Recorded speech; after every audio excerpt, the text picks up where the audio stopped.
Actually हम लोगों को हर डेमो, हर क्लासेस, हर एक चीज जो भी हम लोग हमारा ऑनलाइन मीट होता है, we need to record it, okay, for the quality purpose. तो दैट्स व्हाई मैं इसको भी रिकॉर्ड कर रहा हूँ। Okay okay sir. So Harleen, आपका प्रोफाइल क्या है? मतलब आर यू वर्किंग पर्सन, या फिर आप अभी जॉब में हो, या जॉब छोड़ दिया है, या फिर आप कॉलेज में हो? तो मेरा बैकग्राउंड बीसीए का है, और ओके। इससे पहले मैंने क्लाउड कंप्यूटिंग का कोर्स किया था जो कि ऐसे ही था। उसके बाद मैंने एक technical support advisor which is customer service similar to that, उस प्रोफाइल में जॉब किया था। कहाँ 8 पर? महीने टेली परफॉर्मेंस में, इंटरमीडिया के अंदर। Okay, tele performance. लोकेशन क्या है आपकी? गुड़गांव। गुड़गांव। ये एम्बियंस वाले बिल्डिंग या फिर साइबर हब? एम्बियंस वाली नहीं, एम्बियंस वाली नहीं, उद्योग विहार फेज 3 है ना, उस तरफ हाँ? थी बिल्डिंग। उद्योग विहार फेज 3 वहां पर थी बिल्डिंग। ओके ठीक है, क्योंकि एम्बियंस के पास में भी एक नया आउटलेट नहीं वो नहीं, वो वाला नहीं है। यू टर्न लेके जो था उस तरफ उद्योग विहार की तरफ पड़ता है, ओके वो वाला ओके था। ओके, गॉट इट, एयरटेल वाली साइड पर। हाँ जी। ओके, तो अभी क्या प्लानिंग है? मतलब आपने क्लाउड किया, what's your experience after that?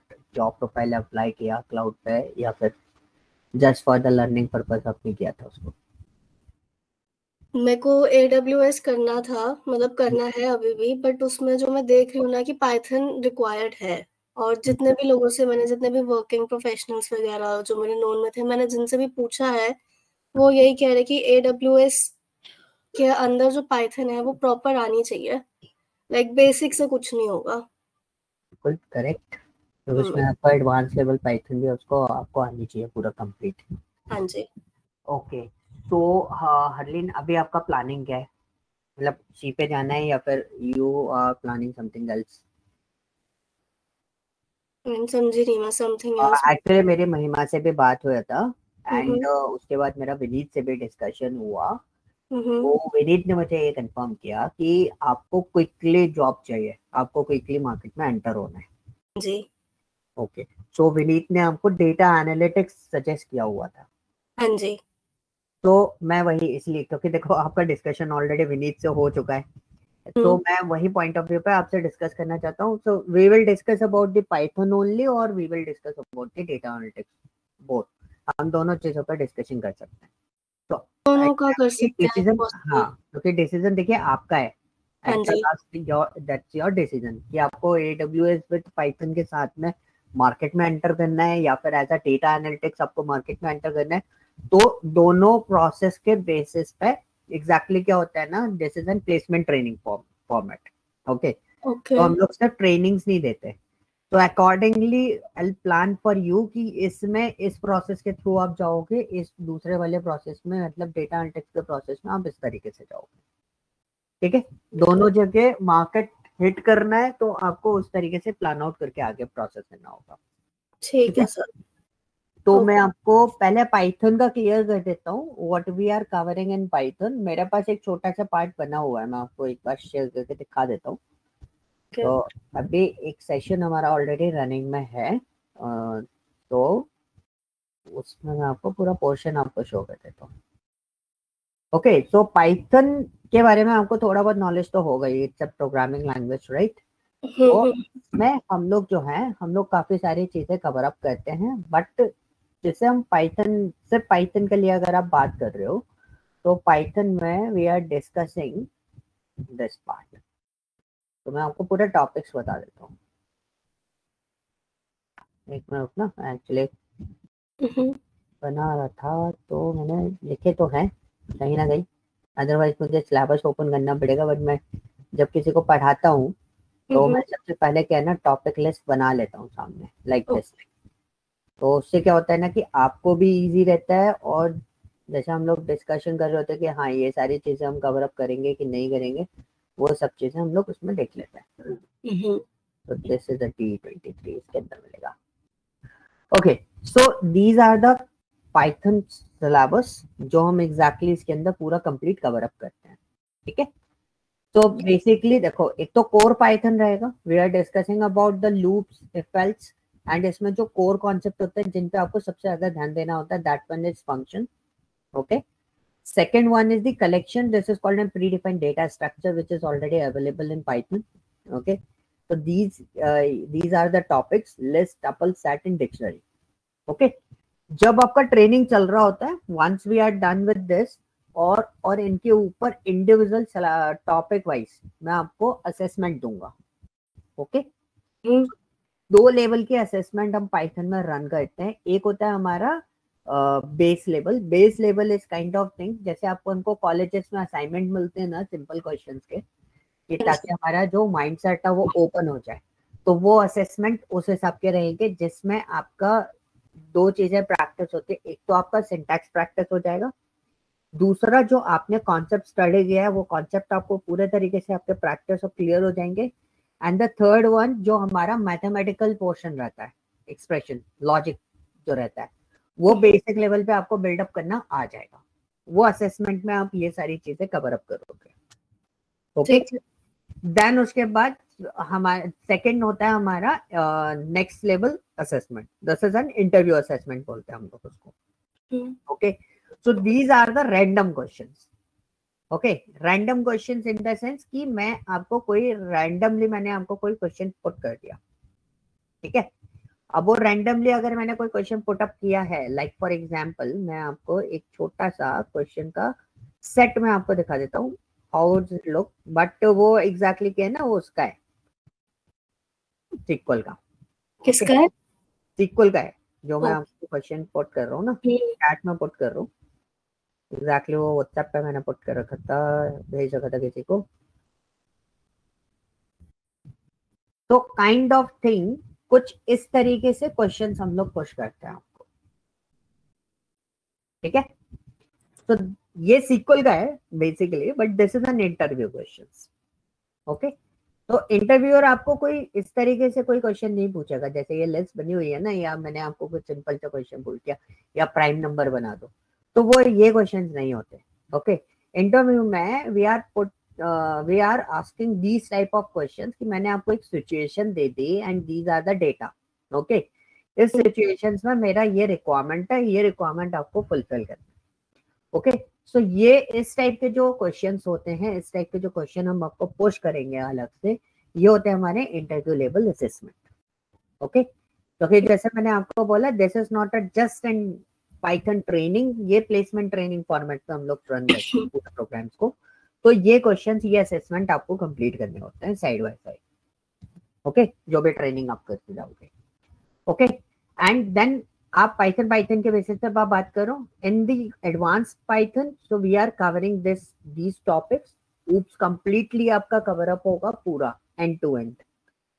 Okay, and इसके अंदर भी इंटरनल पार्ट्स होते हैं. पॉलीमॉर्फिज्म के अंदर भी we are learning about the operator overloading, method overloading. Abstraction में भी हम लोग समझेंगे encapsulation, wrapping the data into a single unit. Inheritance भी हमारे 6 टाइप के होते हैं इसके अंदर.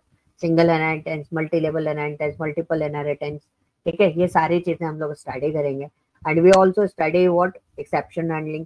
ठीक है, इन्हीं के अंदर हमारे पास गार्बेज कलेक्शन का टॉपिक भी इसी के अंदर आएगा. तो वो टॉपिक्स आपके ऊप्स, जो पूरा ऊप्स जो है object oriented programming system Python के अंदर, ये भी हम कवर अप करेंगे. ठीक है, एंड एक लेवल और हम लोग रखते हैं, that one is more advance. इसको हमने अलग से इसलिए कर रखा है क्योंकि जैसे आप फंक्शंस वगैरह जो भी कॉन्सेप्ट स्टडी करोगे ऊपर, उसी के अंदर हमारे पास एक और ऑप्शन होता है लिस्ट कंप्रिहेंसिव. जैसे आप लिस्ट, टपल, डिक्शनरी यूज करते हो, वैसे ही एक टॉपिक है list comprehensive. Kind of thing कि ये एक सिंटैक्स पैटर्न होता है, लिखने का तरीका होता है कि आप जैसे लूप्स वगैरह अप्लाई करते हो, ठीक है, डेटा स्ट्रक्चर के साथ में. तो पाइथन में एक और पार्ट होता है हमारे पास, एक और टेक्निक हम उसको बोल सकते हैं, जिसके बेसिस पे हम उन्हीं सब चीजों को सिंगल लाइन में कंप्लीशन दे सकते हैं. ओके, तो हम एग्जैक्टली रियल टाइम में जब हम लोग काम करते हैं, ये सारी चीजें हम लोग यूटिलाइज कर रहे होते हैं. इटरेटर्स आप पढ़ोगे इसके अंदर, डेकोरेटर्स आप पढ़ोगे, क्लोजर्स आप पढ़ोगे, रेगेक्स भी आपको पढ़ना पड़ेगा. Regex it's an individual topic in Python that is called regular expressions. Okay, ये दो लेवल पे आपको काम करेगा.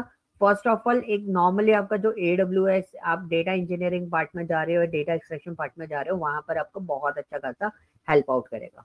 और ये पैटर्न मैचिंग के लिए हम लोग बेसिकली यूटिलाइज करते हैं. Okay, and the last one is API calling. API calling is very important thing in the Python right now. जब आपने AWS के बात करी, बिकॉज ये जो बैच मैं प्रोसेस कर रहा हूँ ना, ये DE का बैच है, डेटा इंजीनियरिंग वालों को लिए मैं पाइथन उनको डिलीवर कर रहा था, ठीक है। I am belongs to data science part, okay. तो data analytics and the programming part जो रहता है, डेटा एनालिसिस, बिजनेस एनालिस्ट, आपका data science, machine learning, AI, और जो आपका प्रोग्रामिंग स्किल्स होती है, वो सारी चीजें मैं देखता हूँ, ओके, ऑफिशियली।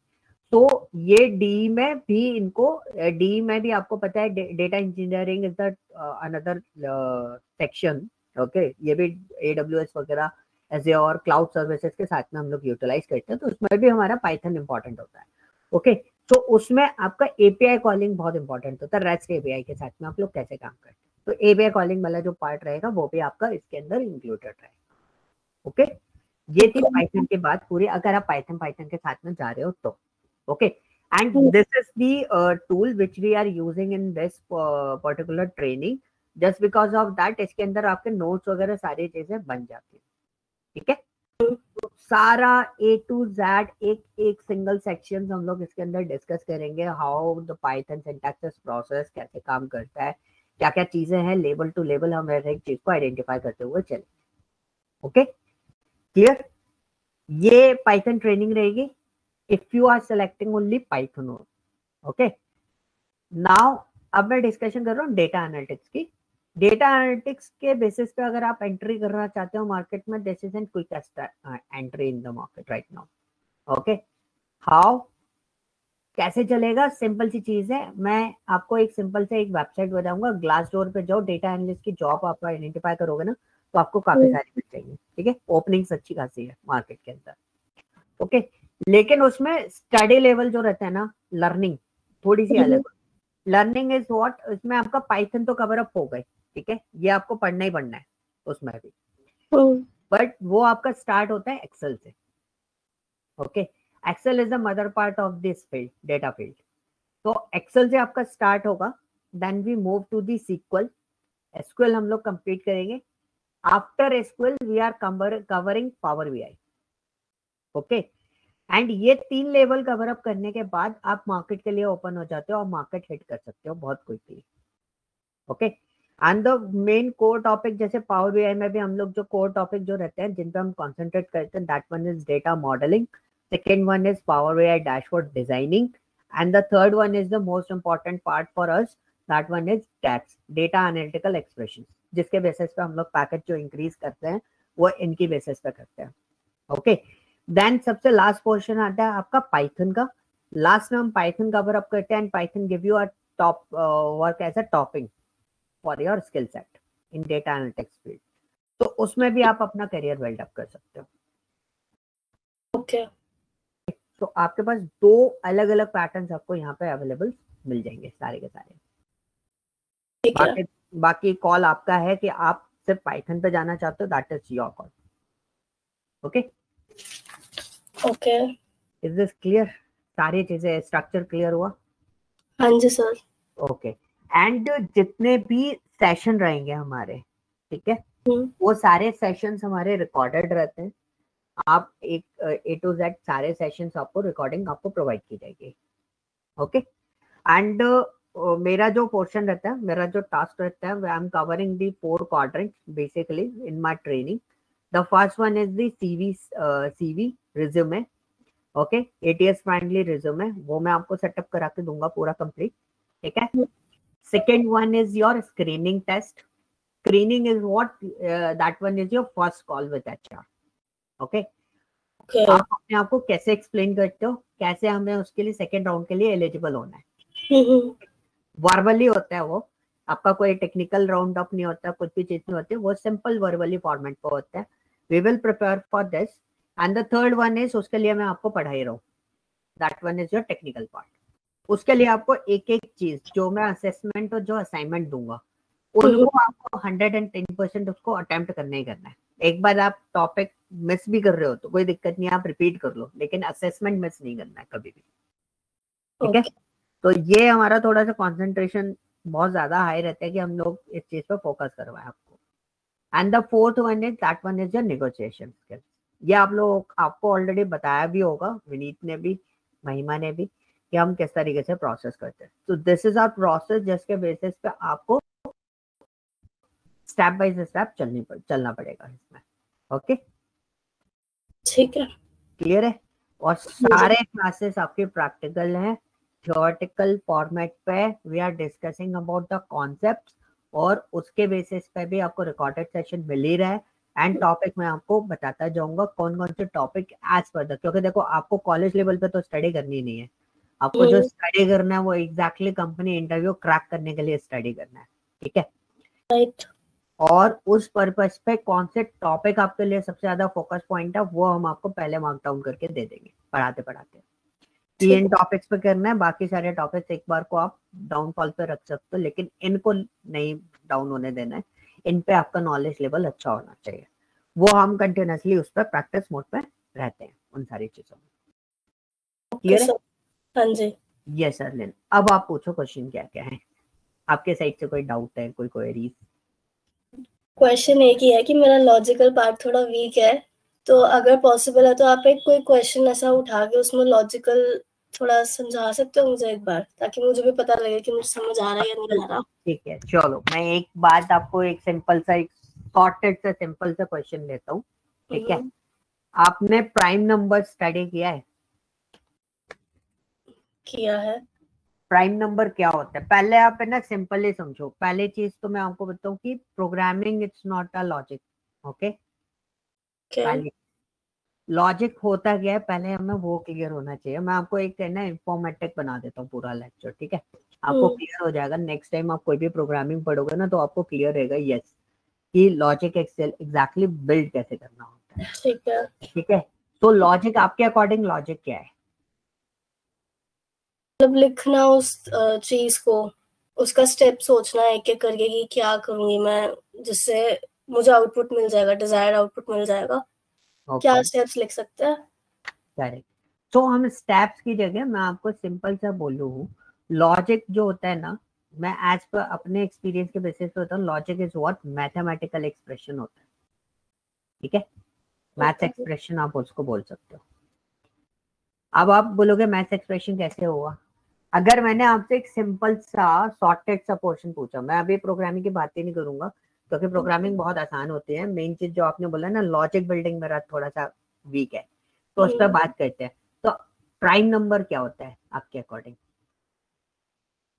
जो भी नंबर 1 से ग्रेटर है और उसके 2 फैक्टर्स हैं। 1 से ग्रेटर है जिसके 2 फैक्टर्स। हाँ। तो बेसिकली प्राइम नंबर को अगर मैं आपको बोलूं कि आप मुझे जस्टिफाई कर सकते हो कि प्राइम नंबर एग्जैक्टली यही होता है, इसके अलावा कोई और दूसरा नहीं होता। अगर मैं आपको एक नंबर देता हूँ, ठीक है, just think about it, 13 is the number, ठीक है। तो मैं आपको जस्टिफाई करके बताता हूँ कि 13 प्राइम नंबर कैसे है।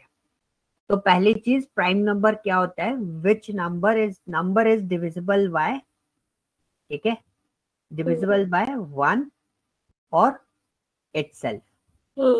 अब इस चीज को मैं प्रोग्रामिंग में कैसे लिखूंगा? बहुत सिंपल सी चीज है, यहीं पे लॉजिक बिल्डिंग की बात आती है। तो मैंने यहाँ पे एक लॉजिक देखा, मैंने एक सिंपल सा पैटर्न देखा कि कोई भी नंबर जो 1 और खुद से डिवाइड होता हो, मतलब कितनी बार डिवाइड हो रहा है वो नंबर? 2 बार ही 1 और खुद से ही। ठीक है। तो मेरे को क्या चेक करना है? मैं बस इतना चेक करूंगा, जो नंबर सिर्फ 2 बार डिविजिबल हो रहे हैं उनको हम क्या कंसिडर करेंगे?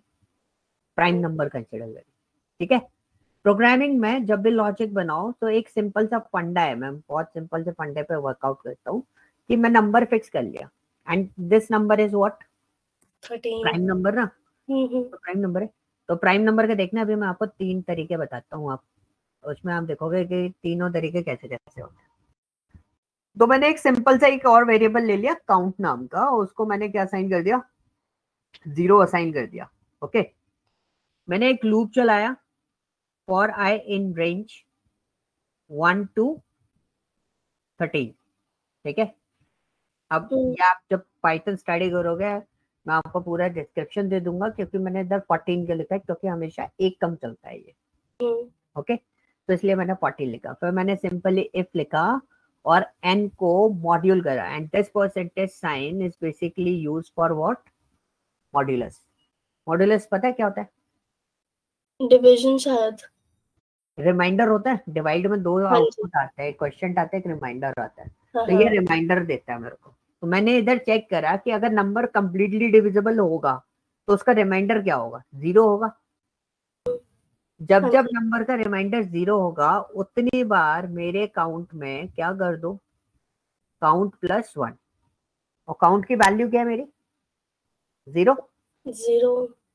ठीक है, अभी हमने अगर इधर 1 लिया, अगर मेरा आई का वैल्यू 1 है, 1 से डिविजिबल होगा 13, राइट। हाँ। और काउंट की वैल्यू हमने क्या बोला, +1 कर दो। अगर डिविजिबल है तो क्या कर दो, प्लस +1 कर वन कर दो। दो। काउंट की वैल्यू अभी कितनी हो गई, 1। हम्म। ओके, अब 1 के बाद 2 से लेके 12 तक 13 किसी से डिविजिबल होता है, 1 से ही होता है। 1 से ही 13। होता है ना। 2 से लेके 12 तक किसी से डिविजिबल होगा, नहीं। नहीं।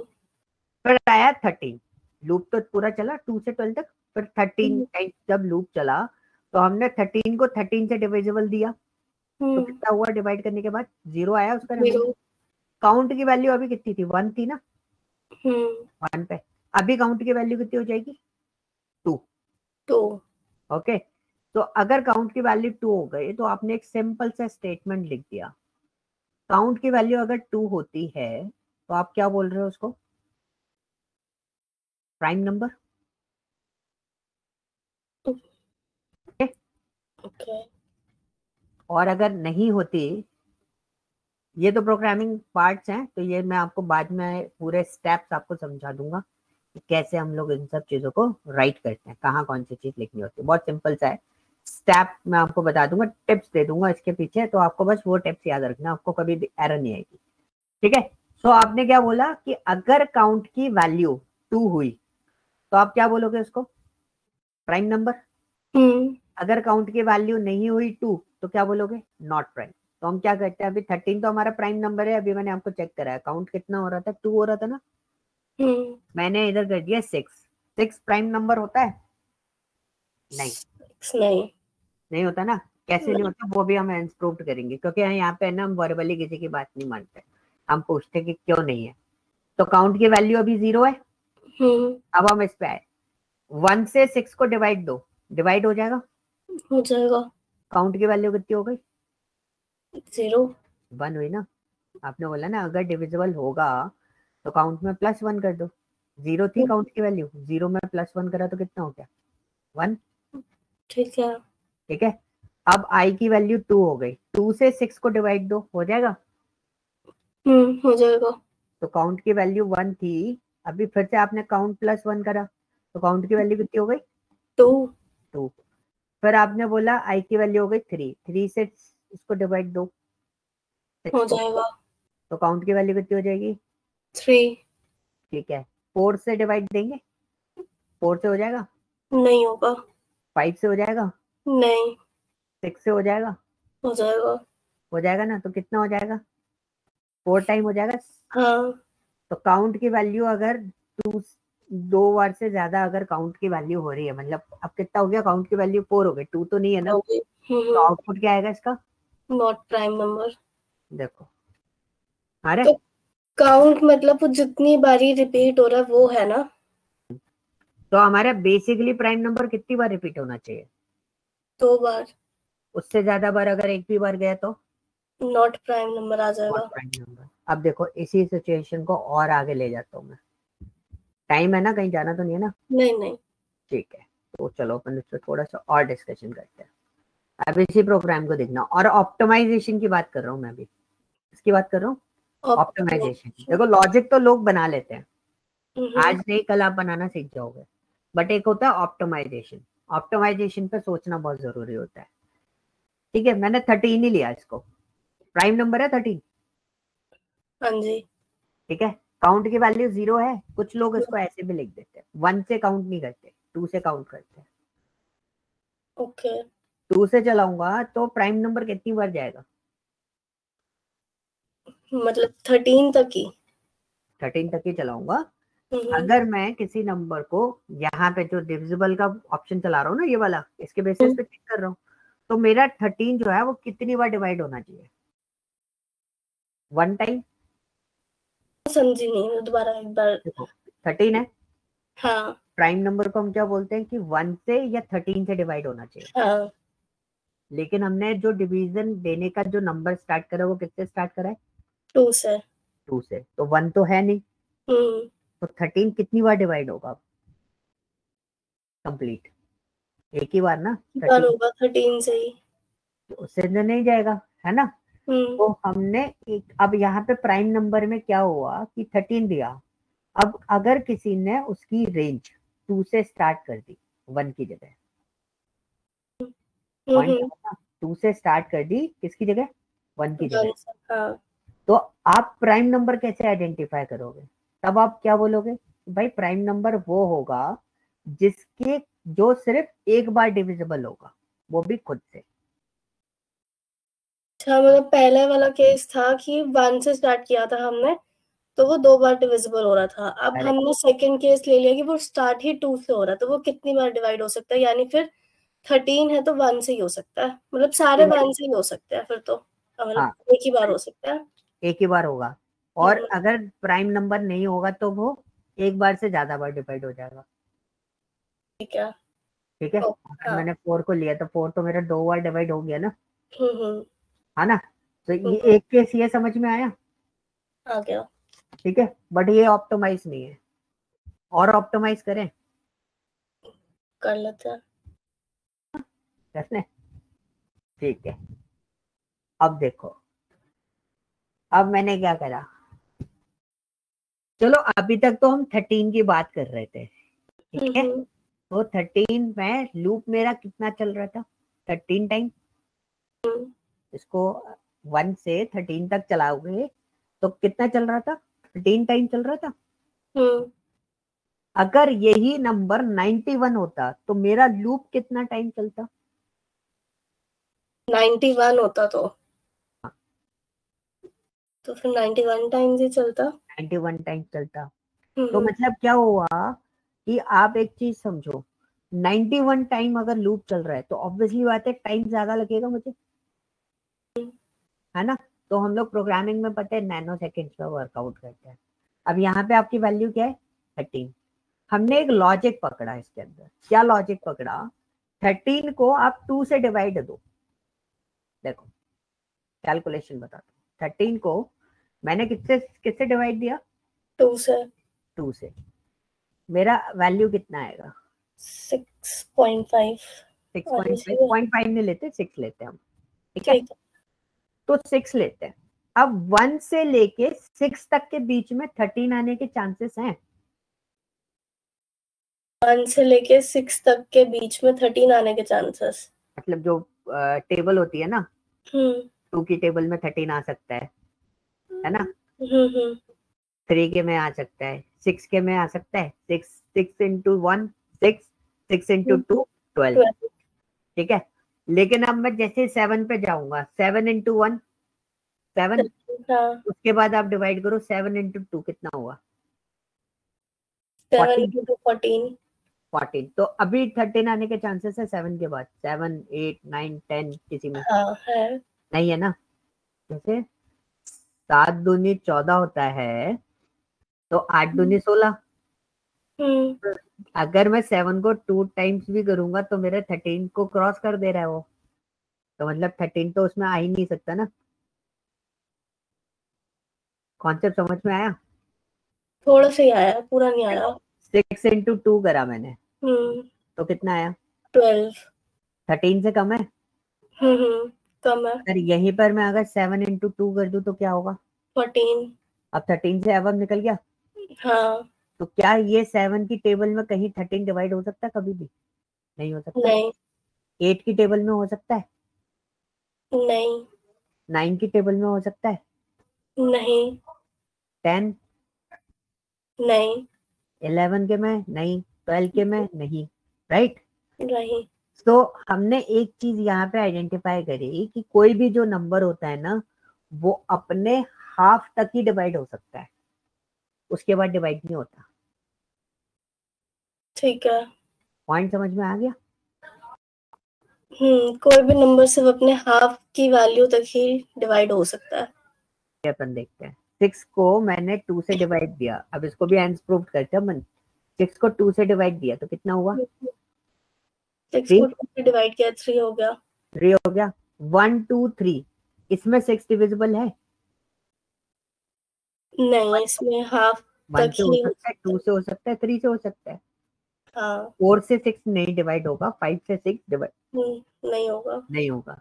तो आप पैटर्न समझो कि कोई भी जो नंबर होगा ना, अगर कोई पूछता है उसके फैक्टर्स किसके अंदर हो सकते हैं, तो अगर आपने मुझसे पूछा 122 के फैक्टर्स कहाँ तक हो सकते हैं, तो मैंने सिंपली 2 से डिवाइड दिया। मैंने आपको बोला 1 से लेके 61 के बीच में आपको इसके फैक्टर्स मिल जाएंगे, ठीक है, क्योंकि 61 के बाद 122 किसी टेबल में नहीं आता। हाँ ठीक है। पॉइंट समझ में आ गया? मैं क्या बोलना चाह रहा हूँ, मैं बोल रहा हूँ पूरा डिवाइड करके मतलब 1 से लेके 122 तक जाने की जरूरत ही नहीं है आपको। आप 1 से लेके 61 तक के बीच में चेक कर लो, उसके बाद इसके कोई फैक्टर्स नहीं होते। ओके ओके, तो अभी क्या हुआ, ऊपर वाले उसमें 13 को ही ले रहा हूं मैं, ये 13 था, तो इसमें लूप कितना चल रहा था? अगर मैं उसको 1 से स्टार्ट करता तो 13 टाइम चल रहा था, और अगर हम 2 से स्टार्ट कर रहे हैं तो कितना टाइम चल रहा है? 14 टाइम चल रहा है। लेकिन इस सिचुएशन में कितना चल रहा है? इसको तो उसकी हाफ वैल्यू नहीं आ रही, हाफ वैल्यू तक जा रहा है ना बस, है ना? तो ये कितना टाइम चल रहा है? जस्ट हाफ ही चल रहा है। तो मतलब इन तीन प्रोग्राम मैंने आपको बताए एक ही चीज के, तो आपको सबसे एफिशिएंट प्रोग्राम कौन सा है आपके लिए? तो फर्स्ट इजी लगा सबसे। नहीं, वो सीखने में आसान तो फर्स्ट वाला है, ठीक है, लेकिन एफिशिएंसी मतलब प्रोग्राम सबसे फास्टेस्ट आउटपुट कौन सा दे रहा है? ये वाला, लास्ट वाला। लास्ट वाला, क्योंकि आप देखो ना उसमें हमें लूप पूरा चलाना पड़ रहा है एंड टू एंड तक, लेकिन इसमें आधे ही लूप में हम चेक करके बता दे रहे हैं यस ये this is your result. Point समझ में आया? तो programming is just not for this कि हमें कौन सा लॉजिक हमारे लिए इजी पड़ रहा है, ठीक है। Logic is what? लॉजिक होता है कि आप अपने लॉजिक से, क्योंकि एवरीवन नोस 2+2 कैसे किया जाता है, राइट? सबको पता है प्राइम नंबर कैसे बना सकते हैं, but who is the best programmer in the market, जो ये बता दे कि भाई इस प्रोग्राम में ज्यादा टाइम लग रहा था, मैंने उस प्रोग्राम में एक लॉजिक पकड़ लिया कि आधे प्रोग्राम में मैं चेक करके बता दूंगा, मुझे पूरा जाने की जरूरत ही नहीं है, ये मेरे को ज्यादा एफिशिएंसी मतलब क्विकेस्ट आंसर दे सकता है। This is called an actually logic, इसको बोलते हैं लॉजिक। ओके, सो ये आपको बिल्डअप करना पड़ेगा। अभी चीजें समझ में आई? जी।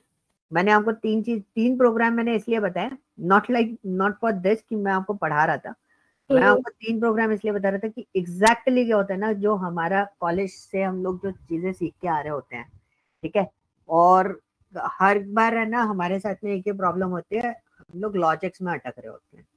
ओके, एंड एक्चुअली लॉजिक होता क्या है?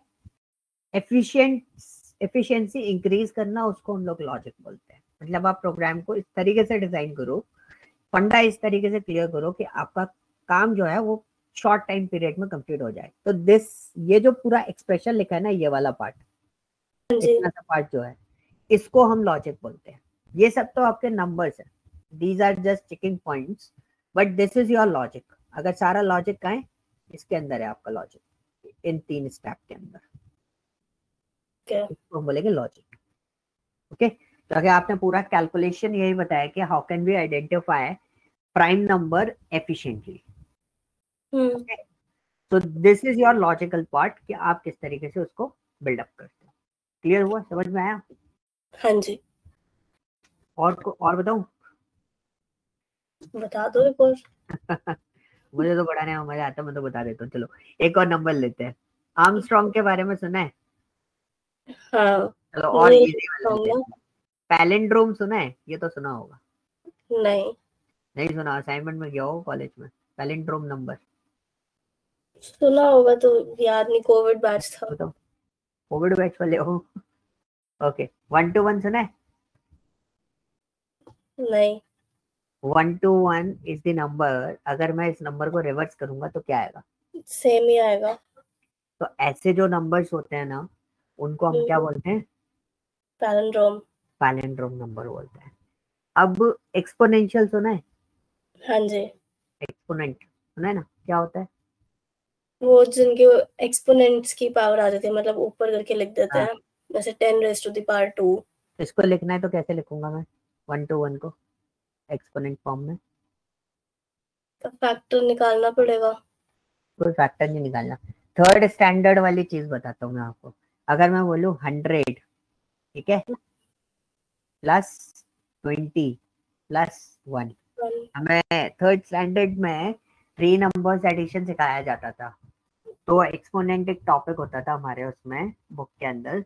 तो उसमें बोला जाता था 1 टाइम्स 100 प्लेस, राइट? सो ये हमारा 1 प्लेस है, ये हमारा 10 प्लेस है, ये हमारा 100 प्लेस है। अब आप इसका सम करोगे तो इसका सम क्या आएगा? 121। तो this is called our exponential. इसी चीज को हम लिखेंगे कैसे मैथमेटिकली? आपको ऐसे याद आ जाएगा, 10⁻², ठीक है, और इसको आप ऐसे लिखते थे मल्टीप्लाई बाय 10, ओके, एंड ये होता था मल्टीप्लाई बाय, ये 10⁻1 होता था। याद आया कुछ स्कूल वाली चीजें थर्ड स्टैंडर्ड की?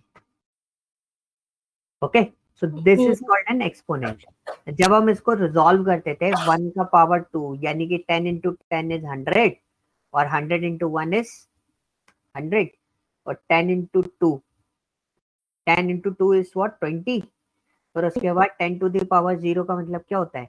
वो होता है 1। ओके, 1 इंटू 1 करा तो 1। तो 1 1 टेंस 100, इकाई, दहाई, सैकड़ा, हजार, ये हम लोगों ने सुना हुआ है, ठीक है। अब पैलिंड्रोम नंबर का सिस्टम समझते हैं। पैलिंड्रोम नंबर स्टेप को बड़े ध्यान से सुनना। मैंने क्या बोला? पैलिंड्रोम नंबर क्या होता है? जो रिवर्स करने में भी सेम आए। After reverse number will be same, ठीक है। तो अब पॉइंट आता है कि भाई आफ्टर रिवर्स नंबर सेम होना चाहिए। तो सबसे पहली चीज, इसमें कितने प्रोग्राम्स है? इसमें 2 प्रोग्राम है। पहला, नंबर रिवर्स करना सीखना है हमें। हमने अगर नंबर रिवर्स कर लिया, फिर उसके बाद हमें ओरिजिनल नंबर से चेक करना है कि नंबर एक्चुअली ओरिजिनल नंबर में जो था वही है कि नहीं है, ठीक है। तो हम एक एन नंबर लेते हैं, उसमें 1 to 1 डाल देते हैं, और हमें पता है 1 to 1 कैसा नंबर है। उसको रिवर्स करने के बाद क्या आएगा? 1 to 1 ही आएगा। नहीं आएगा। तो उसका मतलब वो क्या हो गया? आपका पैलिंड्रोम नंबर है। पैलिंड्रोम। तो अब हमने क्या करा? हमने सबसे पहले प्रोग्राम किसका बनाएंगे? रिवर्स नंबर का। तो हमने एक वेरिएबल लिया REV इक्वल टू 0। REV कोई भी एक वेरिएबल ले लिया, जो मर्जी हो, आप अपना नाम भी रख सकते हैं उसको, ठीक है। तो REV is stand for reverse, मैंने ऐसे ही रख लिया उसको, 0 कर लिया कि भाई इसमें रखूंगा मैं अपना रिवर्स नंबर, ठीक है। फिर मैंने एक लूप लगाया, और मैंने बोला कि मेरा जो n होगा वो जब तक 0 से बड़ा है तब तक ये लूप चलता रहे। पॉइंट समझ में आया? कंडीशन n की वैल्यू मतलब 1 to 1 जो है वो 0 से बड़ा होगा तब तक ये चलता रहे। हमने बोला चलो ठीक है, कोई बात नहीं, चलाते रहेंगे। पर हमने बोला REV की जो वैल्यू होगी, एक कॉन्सेप्ट अभी एक्सपोनेंट वाला बताया था ना, वो एक्सपोनेंट वाला कॉन्सेप्ट हम लोग यूज करेंगे। हमने बोला REV की जो वैल्यू होगी, आप REV में मल्टीप्लाई करते चलो 10 का, क्योंकि आप जब भी नंबर देखोगे ना, नंबर कैसे बढ़ता है? 10 10 करके बढ़ता है ना। तो वैसे हमने उसको बोला आप मल्टीप्लाई करते चलो। तो अगर REV की वैल्यू अभी कितनी है? REV की वैल्यू अभी 0 है। 0 है। अभी n की वैल्यू कितनी है? n की 121 है। 121 है। तो आपके अकॉर्डिंग n की वैल्यू 0 से ज्यादा है, राइट? हम्म। तो हम अंदर आएंगे। हम्म। अब REV की वैल्यू आपने कितनी बोली? 0। 0। और 0 का मल्टीप्लाई 10 से करेंगे तो रिजल्ट कितना आएगा? 0। पहला स्टेप चल रहा है ये, ठीक है। अब हमने यहाँ पर आए, अब हमने बोला REV, उसी REV को लिया हमने, REV इक्वल टू n को, सॉरी, REV में हमने प्लस करा। क्या प्लस करा? n का मॉड्यूलस करा 10 से। n का मॉड्यूलस किससे करा, 10 10 से। तो 1 to 1 को अगर आप 10 से डिवाइड दोगे, मतलब 1 to 1 था, आपने क्या बोला उसको 10 से डिवाइड, तो आपसे पूछा रिमाइंडर कितना बचना चाहिए, कितना रिमाइंडर बचेगा इसका, 100 बचेगा ही नहीं। देखो तो नहीं बचेगा, 1 बचेगा ना, 1 से बचेगा। अब हमारा n का वैल्यू कितना आया 1, 1 इसका सोल्यूशन, और RAB की वैल्यू कितनी थी 0 थी, ये रही है ना, तो RAB में 1 ऐड करोगे तो कितना हो जाएगा 1 ही हो जाएगा। तो इस RAB के अंदर अभी कितना है, RAB के अंदर अब 1 है, 1 है। ठीक है। अब ये स्टेटमेंट समझना, मैंने बोला n equal to n double slash 10, अब n को डबल स्लैश करा किससे 10 से, तो जब हमने मॉड्यूल करा था तो उसने क्या दे दिया था 1 दे दिया था, राइट। अगर आप डबल स्लैश करोगे तो क्वेश्चन कितना आएगा इसका, फुल कंप्लीट डिविजिबल मत देना, क्वेश्चन देखो कितना आएगा 12। 1 तो आपका रिमाइंडर में चला गया ना, आपके पास क्या बचा 12, ठीक है, तो दिस वन इज 12। अब आपकी यहाँ पे n की वैल्यू कितनी हो गई, अपडेट कर दी ना अब इक्वल टू करके आपने, n की वैल्यू कितनी हो गई 12, क्या ये 0 से ज्यादा है 12, यस यस। तो RAB की वैल्यू कितनी थी 1 थी, 1 तो 1 इंटू, फिर आपने क्या बोला, फिर से यही चीज प्रोसेस करो 1 इंटू 10, तो 10 कितना आना चाहिए 10। ठीक है, अब आप बताते हो चलना। अब यहाँ पे RAB की वैल्यू कितनी है 1 ही है अभी तो, 10 है ना, तो ऊपर करा ना चेंज, अच्छा हाँ 10 है। 10 है, तो 10 प्लस n मॉड्यूलस 10, तो n की वैल्यू कितनी है, ये रही 12, मतलब 10 प्लस 12 मॉड्यूलस 10।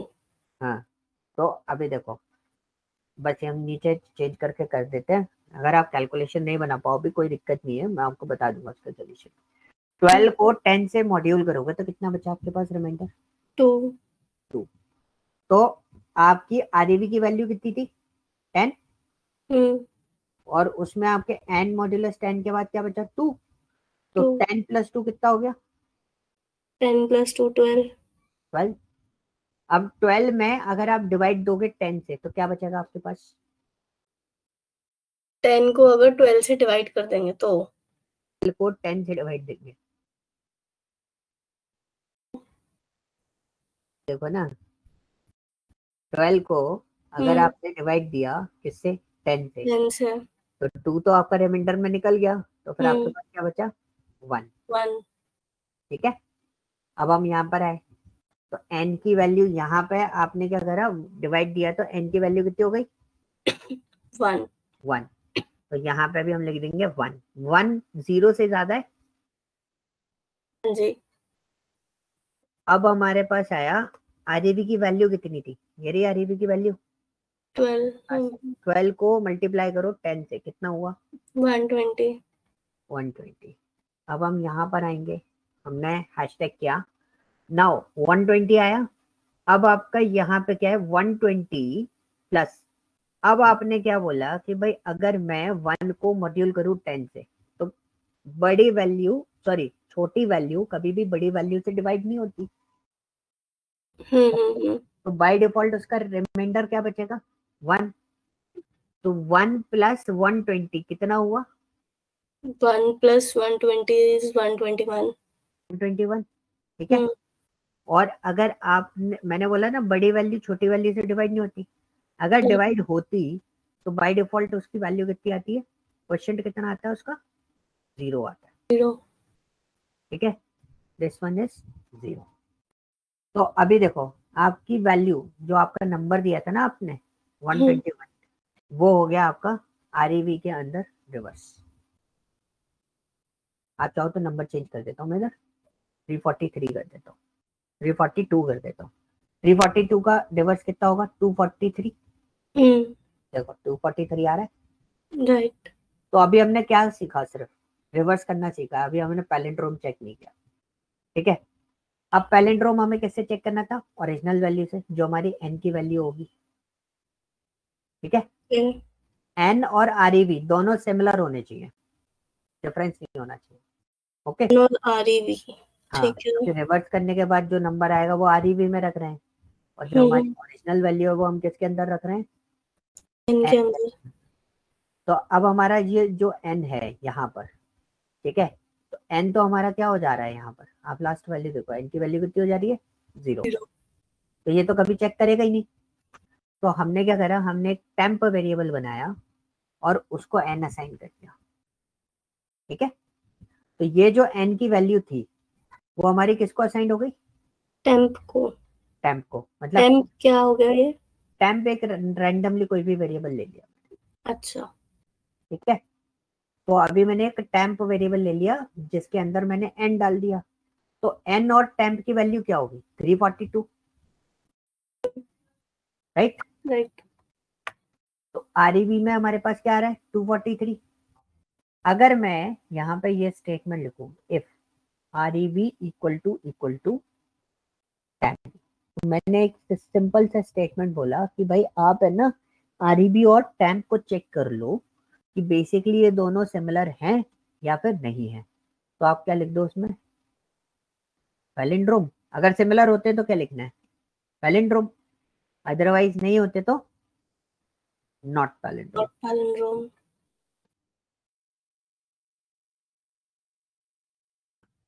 ठीक है जी, क्लियर हुआ, समझ में आया। तो अभी तो हमने इस तरीके से डाला, 342 का रिवर्स कितना था, 243, आउटपुट क्या आना चाहिए, रिवर्स करके 243 आना चाहिए। तो इधर आउटपुट कितना है, क्या आएगा, पैलिंड्रोम या नॉट पैलिंड्रोम, इक्वल पैलिंड्रोम आएगा। नॉट पैलिंड्रोम आएगा, है ना। और अगर मैंने इधर डाल दिया 343, फिर आ जाएगा पैलिंड्रोम। फिर आ जाएगा, क्लियर हुआ, हाँ जी, लॉजिक समझ में आया। हाँ जी। ठीक है, इसमें कोई रिवर्स मतलब इसका कोई एफिशिएंट लॉजिक नहीं है, this is only one logic जो हम लोग इसके अंदर यूटिलाइज करते हैं, ओके। और इसमें लोग क्या करते हैं, एफिशिएंसी दिखाने के लिए क्या करेंगे, ये जो लाइन मैंने अलग अलग आपको अभी क्या मेरे को समझाना था, इसलिए मैंने अलग अलग लाइन लिखी, मैं इसको चाहता तो मैं एक लाइन में ही सारा सिस्टम लिख देता। अच्छा। हाँ, तो जब आप जैसे ऑनलाइन देखते हो ना, तो ऑनलाइन क्या होता है, एफिशिएंसी दिखाने के लिए लोग क्या करते हैं, एक उसमें लिख देते हैं, but you can see step तो हमारी पूरी फॉलो होगी ना, कैलकुलेशन, तो दिस इज अ कैलकुलेशन, तो कैलकुलेशन तो आपको पूरा कंप्लीट करना ही पड़ेगा, ओके, राइट तो right. This is a portion कि जब आप प्रोग्रामिंग में जाओगे तो आपको ये सारी चीजें अच्छे से समझनी है, मतलब this is the logic. But basically क्या है, इतने से पार्ट से आपको कोई भी चीज मतलब आइडेंटिफाई नहीं होगी, you need to understand the first of all the basic of the any programming language, right. ठीक है। पहला पॉइंट क्या होता है कि जब मैं आपको स्टार्ट करूंगा तो पहला स्टार्टिंग के जो 3 क्लासेस होंगे ना, I give you complete fundamental, और फंडामेंटल में मेरा कंसंट्रेशन सिर्फ इस पे होता है कि आपको ये समझ में आना चाहिए कि मैं इतनी सारी जो चीजें लिख रहा था वो एग्जैक्टली चल कैसे रही है, मेरे सिस्टम को कैसे समझ में आ रही है, कैसे वो प्रोसेस हो रही है, पहले हम इस पर कॉन्सेंट्रेट करेंगे लेवल 1 पे, ओके। ये क्लियर होने के बाद देन वी अंडरस्टैंड कि एक्चुअली जो वैल्यू में स्टोर कर रहा हूँ, जैसे a equal to 10, b equal to 20, ये आप जो प्रोग्राम देख रहे हो, तो ये सब स्टोरेज बन किधर रहा है, कैसे बन रहा है, और इनके मेन यूजेस क्या है, ये टेम्परेरी है, परमानेंट है, डायनेमिक फॉर्म पे काम कर रहे हैं, कैसे काम कर रहे हैं, तो हमें ये सारी चीजें पहले समझनी पड़ेंगी, देन उसके बाद हम आगे जाएंगे, ठीक है। तो दिस इज द पॉइंट, और फंडामेंटल्स जो पार्ट रहता है वो अगर आपको एक बार क्लियर हो गया तो सिर्फ और सिर्फ पाइथन ने, हम कोई से भी प्रोग्रामिंग में जाओगे ना तो वो फंडामेंटल्स आपको हर जगह हेल्प आउट करेंगे, आप कोई भी programming with in 7 days prepare कर सकते हो। Okay okay, so fundamental is very important, मतलब जो बेसिक लेवल होता है ना इसका हर प्रोग्रामिंग का, वो बहुत ज्यादा इंपॉर्टेंट है, मतलब ये वाला जो पार्ट मैंने ऊपर लिख रखा है ना, ये आपको हर जगह आपको हेल्प आउट करेगा, ओके ओके। Clear okay. हुआ? हाँ जी। ओके जी, अब पूछो आप, क्या और कोई क्वेश्चन? नहीं, और कोई क्वेश्चन तो नहीं है सर। आपके एक बैच में कितने स्टूडेंट्स होते हैं? देखो आपके टाइमिंग पे डिपेंड करता है। जैसे ओके। अर्ली बैचेस जो रहते हैं उसमें थोड़े आपको ज्यादा स्टूडेंट मिलेंगे, और लेट जो बैचेस होते हैं उनमें आपको थोड़े ज्यादा स्टूडेंट मिलेंगे, क्योंकि वर्किंग प्रोफेशनल जो रहता है ना, वो बेसिकली या तो पहले लेंगे या फिर लास्ट में लेते हैं। मिड में आपको थोड़े से स्टूडेंट की स्ट्रेंथ जो है वो कम मिलेगी। कितने हो जाएंगे फिर भी उसमें? मैं ज्यादा नहीं रखता, मैं मैक्स टू मैक्स 4-5। और वो इससे भी क्या मतलब स्टूडेंट्स हैं या वर्किंग प्रोफेशनल्स ही हैं? इट्स डिपेंड्स, मैंने बोला ना, सुबह अगर आप लेते हो ना बैच तो वर्किंग प्रोफेशनली मिलेंगे, और इवनिंग में आपको वर्किंग प्रोफेशनली मिलेंगे। और मिड में मेरे पास सिर्फ 2 बजे एक बैच है जिसमें कंपनी के पर्सन हैं और कोई नहीं है। बाकी जो अदर बैचेस होते हैं उनमें कॉलेज स्टूडेंट्स होते हैं, क्योंकि वर्किंग प्रोफेशनल जो रहेंगे वो सुबह 10 बजे से पहले या 10 बजे के आसपास रहते हैं। ओके, 11:30 तक। उसके बाद आपको जो बैचेस, अगर जैसे आप वर्किंग प्रोफेशनल्स के साथ में पढ़ना चाह रहे हो तो वो आपको मिलेंगे इवनिंग में आफ्टर 7 o'clock, 8 o'clock, 9 o'clock वाले उसमें। और अगर जैसे वर्किंग प्रोफेशनल्स के साथ वाला नहीं चाहिए तो? मिड में आप बैच ले लो कोई भी। आइडिया टाइमिंग का? 4, 5, 6। वो एक्चुअली महिमा क्लियर करेगी, शेड्यूल उनके पास रहते हैं ना, इसलिए। ठीक है सर। है ना? मैं महिमा मैम से ही बात कर लेती हूँ फिर इसकी हाँ, बैच की। या आप विनीत से भी बात कर सकते हो। महिमा आई हम्म। थिंक आउट ऑफ स्टेशन है, तो आप विनीत से भी बात कर सकते हो। ठीक है मैम। ओह ठीक है सर। ओके। ओके, ठीक ऑलराइट, है thank Amit. You sir. Okay, okay, bye bye. Bye bye.